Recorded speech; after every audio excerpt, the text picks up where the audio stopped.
Merci d'être venu encore aujourd'hui parce que nous avons commencé notre veillée depuis hier. S'il vous plaît, nous avons besoin de votre attention. S'il vous plaît, nous avons besoin de votre attention.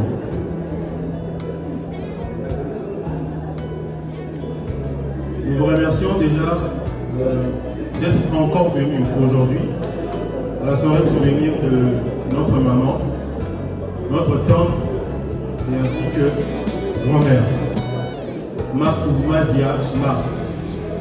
Un être cher qui a marqué nos vies de manière inoubliable. C'est avec un cœur lourd, mais aussi plein de gratitude que nous nous réunissons ici aujourd'hui pour nous souvenir de sa vie, son amour et nous soutenir mutuellement dans ces moments difficiles. Nous savons tous qu'elle a eu une place spéciale dans nos cœurs et cette place y restera à jamais. Maman Marc Mazia, Malata pour les intimes, était fille de Ngoué Jean et de Ndoni. Elle est née le 15 juillet 1937. Elle était l'aînée d'une famille de 7 enfants, dont 3 garçons et 4 filles. À ce jour, il ne sont plus que 2 garçons vivants. Maman Marc avait la nationalité congolaise, originaire du village de Boubou, au mouvement des Baboma Sud, les secteurs Batéké Sud, Toua, les territoires Kwamou, les districts Plateau, le tout dans la province de Maïndogo. Elle s'est mariée à 2 reprises, respectivement avec M. Ngampou et M. Maléto.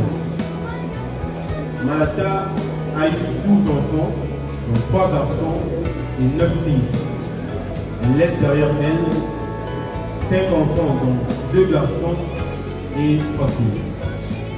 Elle laisse aussi derrière elle plusieurs petits-enfants et arrière-petits-enfants.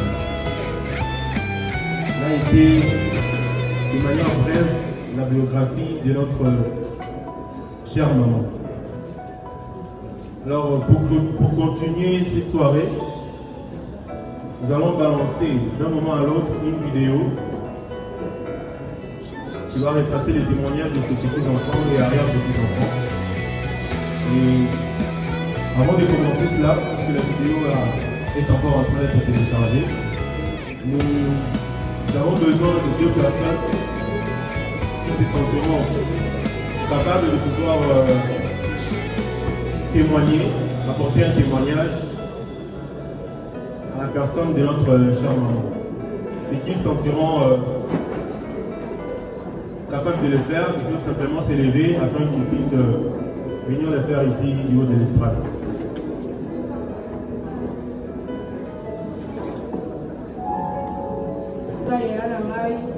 Mais abandé kozonga kwa yaya te, abandé kozonga kwa mwana. On a vendu tout le temps la maquette à Panae. Personne n'a pas voulu quitter dans la yep de moi. D'autres yap, d'autres wana pituna. A caponaté dans notre mini. On s'est mis ça va conseil. On va conseiller la qualité de la c'est bien mais ça va pas fini. Quand il y a un malade, on va capola, on va capola qui. Et on a dit la vie n'a merci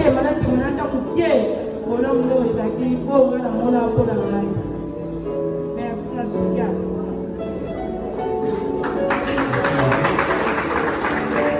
Nous allons continuer. Qui d'autre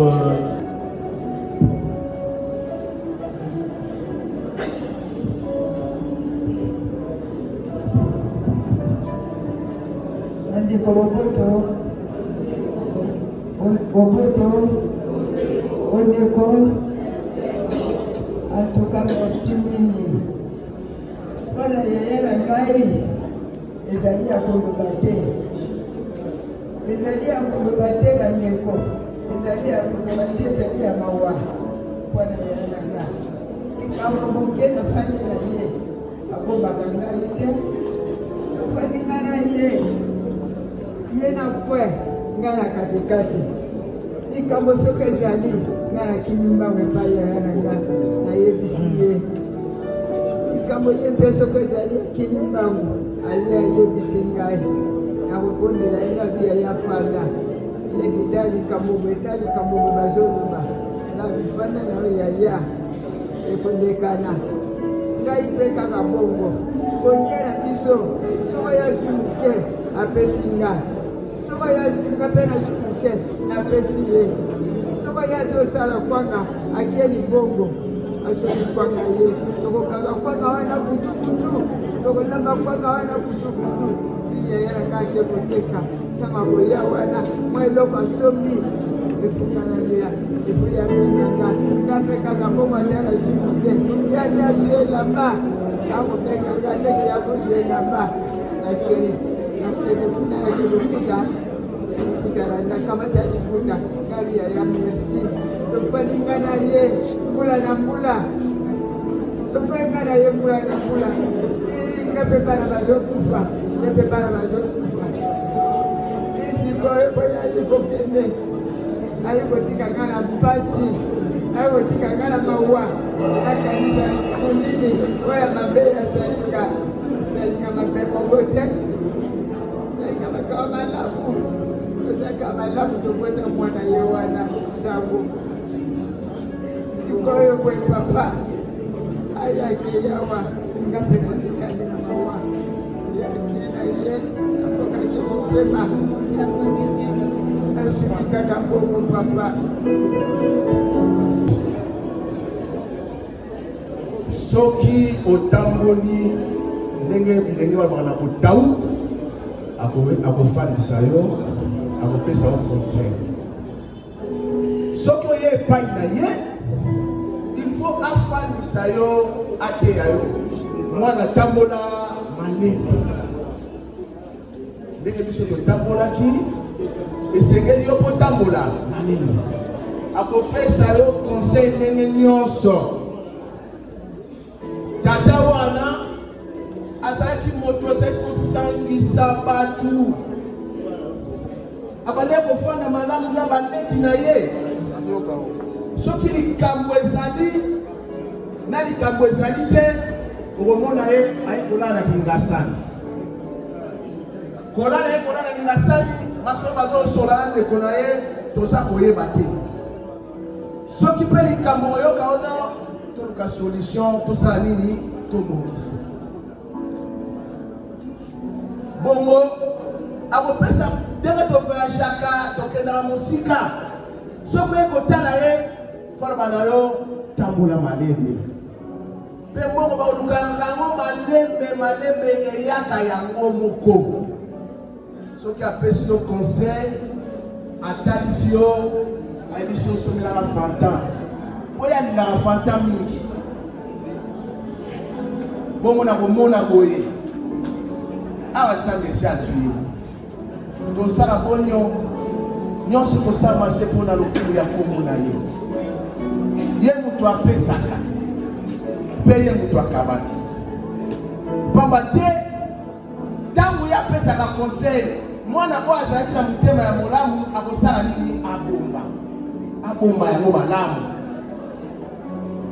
mpe alobaka biso toza bamama toza bapapa moboti asilikaka te conseil na ye yango wana moboti aza nzambe asi soki nasiliki seke mboka mobili kosala nini eziki epeli moto wana conseil ya mama wana bongo tokosenga na nzambe mpe tosengi na bino motia libota na losambo toza motema ya kokita toyeba ezali nzela ya biso nyonso ezali passage obligé. Merci.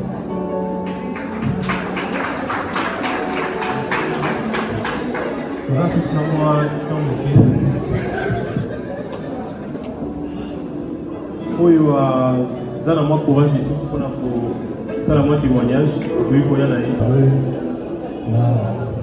balobi bala mosusu na oyo mama na biso azalaki mais moi je vais parler lokola mwana na ye oyo afandi na ye oyo ebele mpe oyo ayebi ye Voilà, je fais un effort pour ne s'arrêter.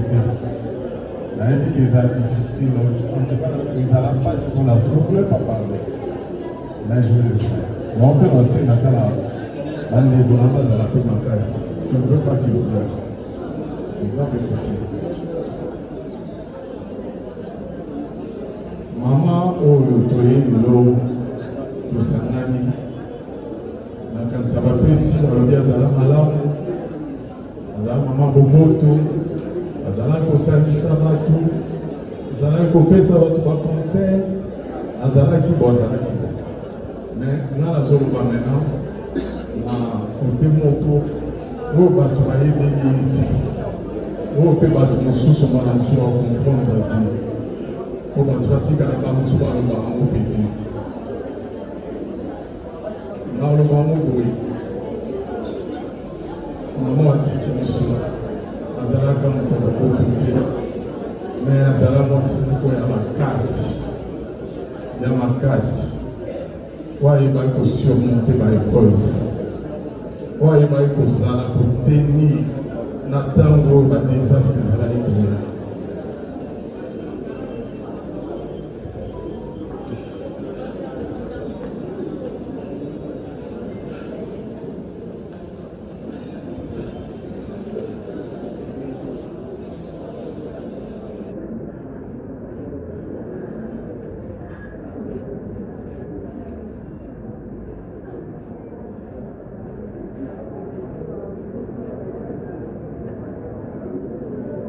Nous, on a vécu des choses. Je vous dis, certes, on a vécu des choses. Oh, dans quand ça va, nous allons sur la vie. La vie au biseau de Mouna. La vie au biseau de Bassa. La vie au bateau Bachola biseau. On a battu pour la vie à biseau. Quand on commence à dire, oh, espoir la vie, ça va se sauter. Oh, bateau Koufa. Bateau Sekaba Ochola biseau. Oto lata malamususu 300 uniforme moko. Tozoki ne ba classe na ba chaussette ma ba sapato pasuka. Tozo lukate ba kolia. Na tango passe. Ne ba ba grande personne. De ba ka ba to makasi. Ne ba ka ba mama solo na ba pote solo. Eza na tango bisengo te. Pour la tango bisengo likanaka. Mais la tango passe, il faut que la maman comme dit aïe va causer la vie la tango passe. On dit moi ça la maman la tango passe.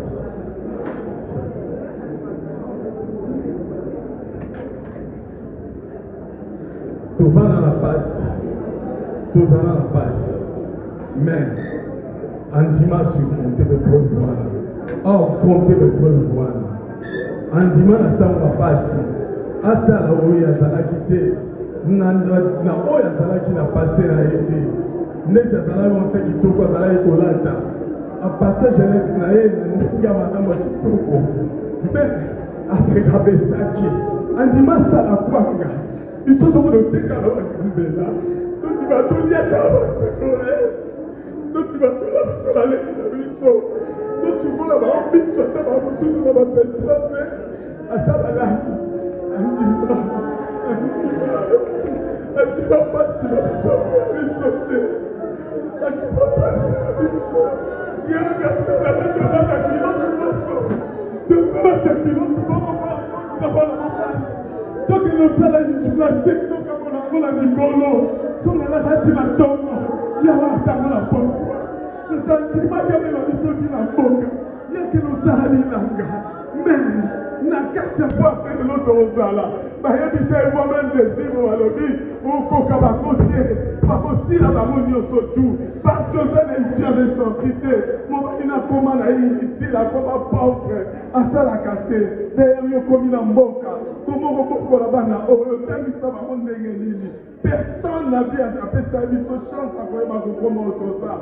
N'a pas de pas même dans ma famille. Tous à la tout tous à la compter la vie sauter. Mais le corps des hommes ça n'a pas moi. Afin de saluer chaque fois le vide. Il n'y a rien bien que ça m'a fait la bino. Nous avons antique à binoter. Bino un jour, vous pouvez pas construire la paix histoire.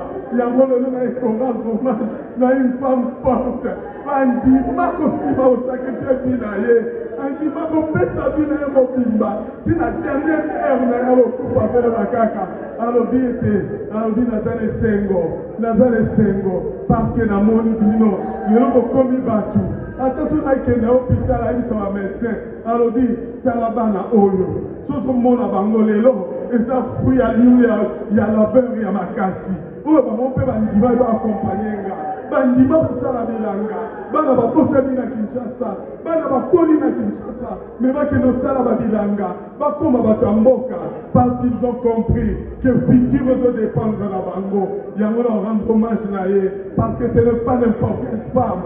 Ce n'est pas n'importe quelle mère. Pour ça la kango, tout le monde a mamé belé va boire carabana na bango. Babonde la bana na bango na tanga passi. Mais il était andima pour abandonner des sautés. Yango lelo ata kufi bisoto ça na sengo mala musuto so lela na sengo. Parce que tu dis que maman la biso azala maman solo pensa. Azala maman solo azala maman nous comme tema denga mususu. Une femme forte. Wa ayeba koleka be preuve belé. La mala sala que lelo bisoto za la pierre. Lelo mamusu ba twa loba. Mais ba ebi passer na bisoté. Ba tu ba ko crier ba lobi. Ba ebi passer na bisoté. Mais o bisoto vivant na ye na kanisa so ba pesi ba maman musu ba ko kango te. Ba maman musu ba ko bua kango parce que tout le monde a lelo ba ba bua kabana. Mais ya bua ka bisoté. Atika bisoté. Azala toujours na biso. Azala lobi était femme forte qui n'est na na kinya. Femme forte qui est na kinya. Femme forte qui est na kinya. Femme forte qui est na kinya. Maman qui est na maman qui est na facile. Parce que tout le monde c'est la tout le monde ça n'a pas peut-être rien. Par contre nous va dire dans le lac on se fait merci. Donc bien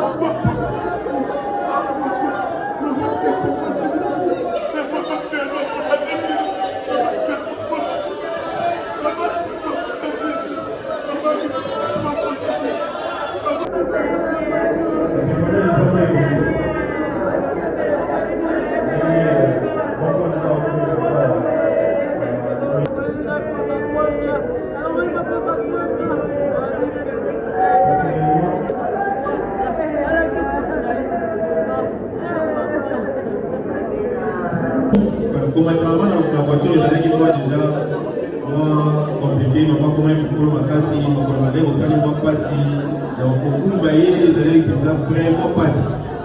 Mais elle me disait toujours dans la vie au pas de Simanayo. La part de Simanayo comme ça, tout est dans ma solo. Pendant que j'ai fait 1m85 et pour faire dans la voiture allait maintenant monter assez. Faire la zone qui dit peut-être 10 à 6 mois. Mais préférer se mettre derrière moi. Au départ, il y a des difficultés à m'accompagner. Enfin, dans la voiture, c'est là que on met la main solo, il y a un nez à cola. On met la main solo, il y a un nez à cola. Na mboka ndenge babanaki kokola na papa. Et personnellement, à un moment, on a commencé de pouvoir un peu à la sorte.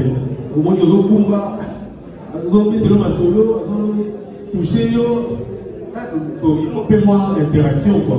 Mais aujourd'hui, on a des difficultés au combat de Kinshasa, j'ai commencé un peu à me sentir un peu.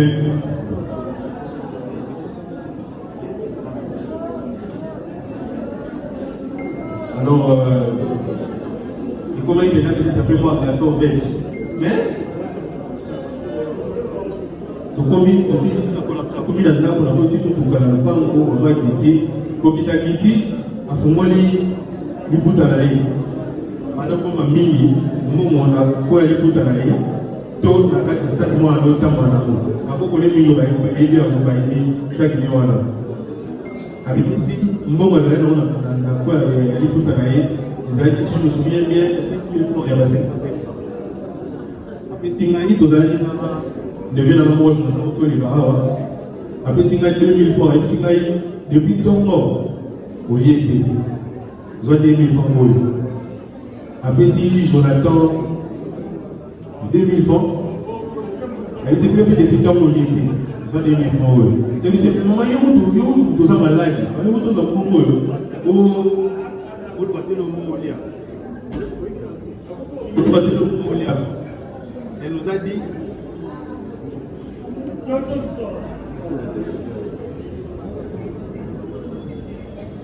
Elle nous a dit que Bino vous souvenez dans ma classe. Il faut que vous ayez ma classe, ou peut-être, moi, je vais vous dire, je vais vous aussi ma maille. Après ça, il y a 1000 francs. D'abord, madame pour nous, mais nous sommes les avants de partir. Or, il y a un homme qui a mis pour aller sous. Si vous arrivez à pourquoi,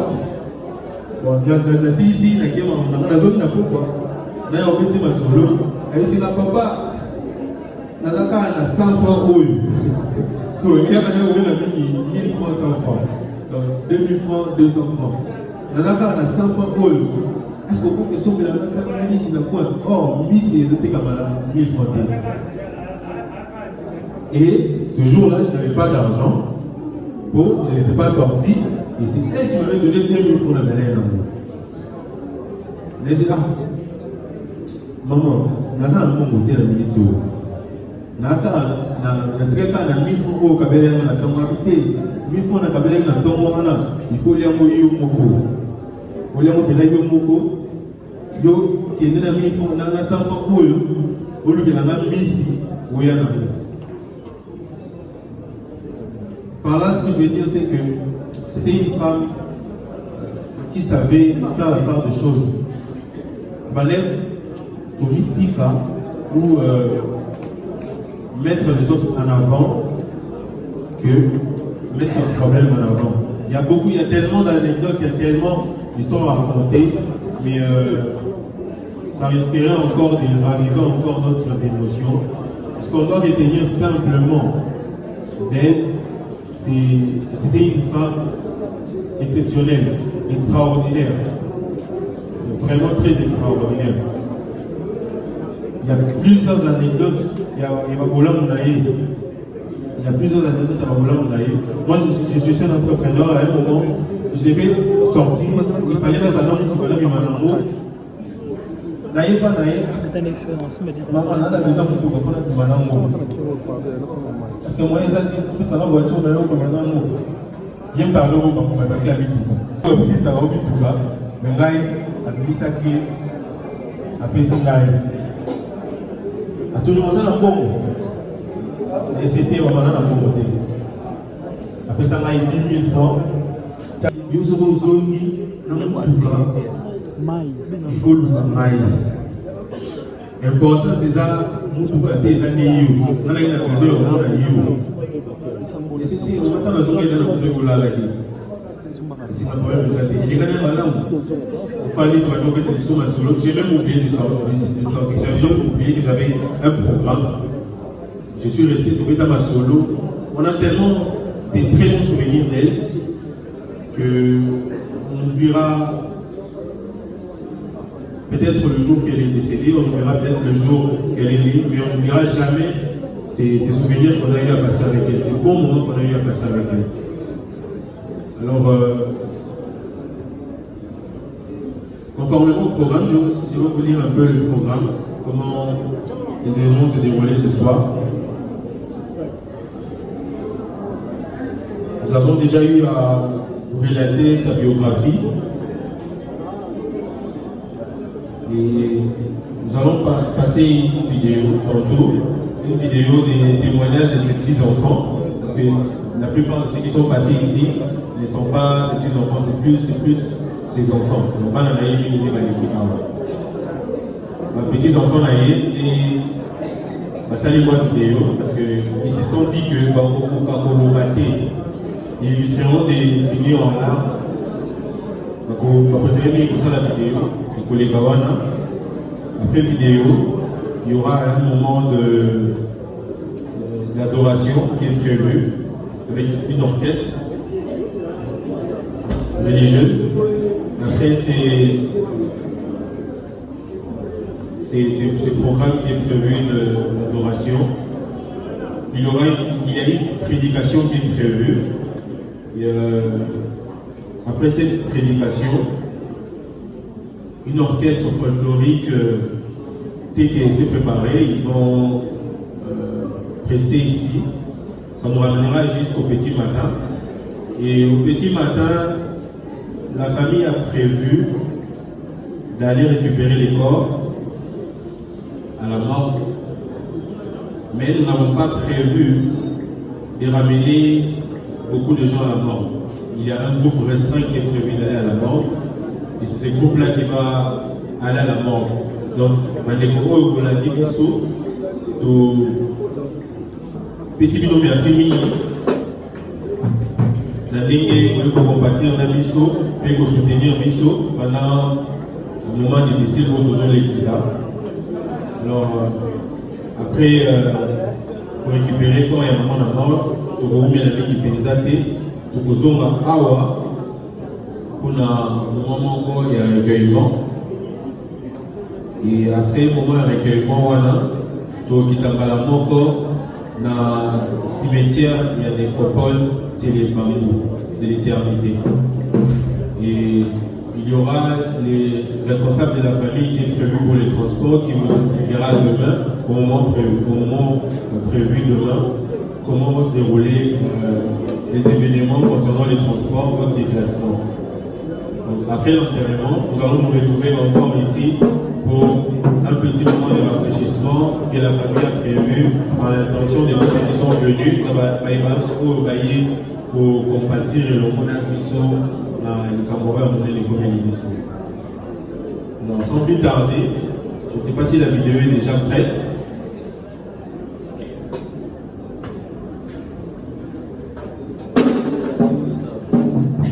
Si la vidéo est déjà prête.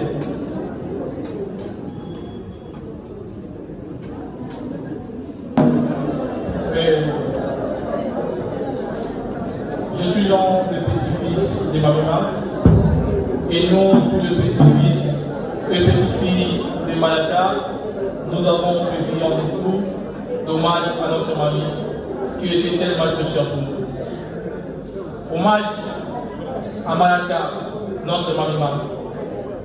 Chers parents, amis et connaissances, aujourd'hui, nous honorons la mémoire d'une femme extraordinaire, Max Magia. Notre Malaka, notre mamie Max, son départ reste rempli d'immense, mais sans toi, son visage et ses paroles resteront gravés à jamais dans nos cœurs. Malaka était bien plus qu'une grand-mère. Elle était un modèle, une force, un pilier sur lequel chacun pouvait s'appuyer. Mamie Max avait cette manière unique de rassembler, de réconforter et d'encourager. Sa porte, son cœur, ses bras étaient toujours ouverts. Avec elle, nous sommes toujours sentis aimés, soutenus, compris. Bien des choses la rendaient unique. Elle avait un esprit vif et taquin. Malaka aimait jouer, piquer comme il faut pour provoquer un éclat de rire, une réaction amusée. Personne n'échappait à ces petits pics et il fallait être prêt à lui répondre du tic au tac. C'était sa manière de tolérer la vie, du mettre un peu de légèreté et nous en garderons le souvenir avec tendresse. Elle nous a transmises des valeurs précieuses, des trésors qui ne s'effaceront jamais. La foi qui lui donnait cette sérénité et cette force permanente. Somme Namamuna, disait-elle, sa foi en Dieu l'a rendu inébranlable face aux vicissitudes de la vie. L'unité, car pour elle, une famille forte est une famille qui reste ensemble, quoi qu'il arrive. Malaka a toujours vécu entourée de science, sans distinction aucune. L'amour qu'elle s'aimait partout, dans ses paroles, dans ses gestes, dans son regard, son sourire. Et le courage, cette force tranquille avec laquelle elle affrontait la vie. nous apprenons à ne jamais baisser les bras. Mobali Yamuke Azarakate, Martin Luther pour souligner que la valeur n'est pas point le nombre des années. Mboa Kaba, le chien aussi reçoit un teke. C'est une façon à elle de nous rappeler l'humilité, à mettre de côté les égaux. Mayaka n'était pas seulement une grand-mère, elle était une boussole. Elle nous montrait les chemins, elle nous rappelait ce qui était essentiel. Elle prenait toujours sa vie en exemple, nous rappela son parcours, celui de ses parents dont elle a toujours voué une obéissance sans faille. Aujourd'hui, elle n'est plus là physiquement, mais vit à chacun de nous, dans tout ce qu'elle nous a appris, dans tout ce qu'il nous a laissé. Alors, nous, télépromotons, Mamie Max, nous continuerons à porter à tout ton héritage. Nous resterons unis, nous irons sans compter, toujours avec sourire. Nous cultiverons la paix et le savoir-vivre. Nous avancerons avec foi et courage. Repose en paix, mamie. Tu es parti, mais ton amour nous accompagnera pour toujours. Nous te prenons aujourd'hui, demain, nous te célébrons à vision selon les enseignements. Nous, tes petits-enfants, te disons à l'Alpéké, car Makumazia, Max, Wembore, je vous remercie.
Isso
Attention,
Thank you.